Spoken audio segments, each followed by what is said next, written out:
Hi and good morning. Today is the 22nd. It's on a Sunday. It's dull out there. It's 9 degrees and winter is slowly creeping in, and I'm preparing to go to church. See, I'm all geared to keep warm. I'm trying, and then I'll put on another heavier jacket.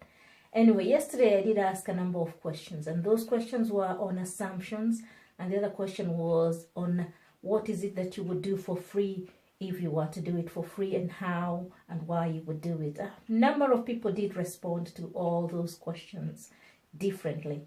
But one thing I wanted to clarify this morning is there are many assumptions we make. So for my own response to that is that one of the assumptions we make is that if we don't pay something with cash money, we tend to think it's free. There are many ways of investing. There are many ways of paying costs. And one of them is time. For those who say it about preaching, for those who say it about prayer, time is the currency here. You need to give time to that activity. You need to give time to think about other people and actually pray for those people.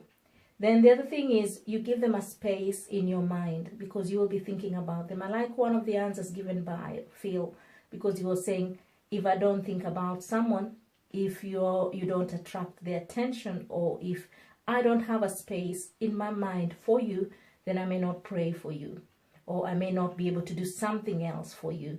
So there are those things that we may consider as if they're free, but in actual sense, they're not free, because there is the investment in time and there is the investment sometimes in currency, money that we know.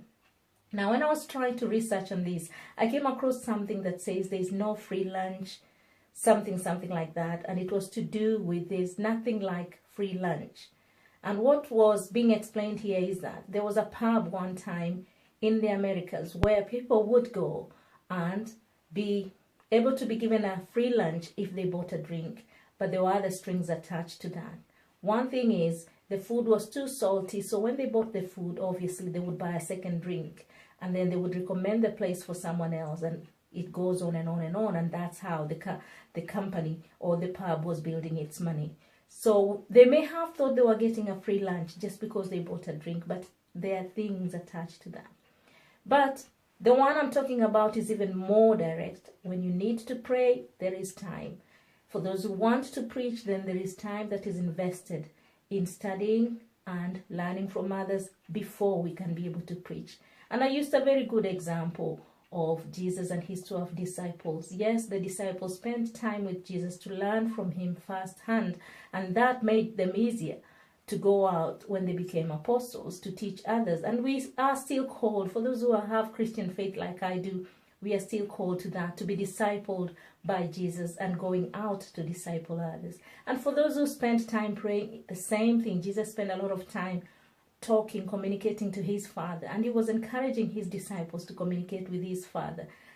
To me, I normally sometimes find prayer to be difficult, and it's better when it's done out there. When on a Sunday like this, when I meet with other people, it's so much easier for me to do prayers. But if I promise myself that I'll be praying for you or for another person, sometimes I forget because my mind is occupied by other things.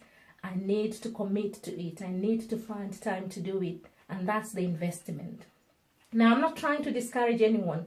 I'm trying to encourage you to do things consciously and intentionally, because this thing about filling the gaps, the course I was telling you about, it's to do with looking at the gaps in our lives and looking at those assumptions that we make, using the knowledge we have to be able to fill in those gaps. So as you go about today, I hope and I'm trusting that you will be able to start seeing the gaps, to start seeing the types of investments that are worth making. And as you grow personally and professionally, you will be able also to support others by adding some value to them. One good example I normally listen to is that example of any person who said, oh, I was paid per hour. In actual sense, you are paid in your work, for example, by the value you bring in.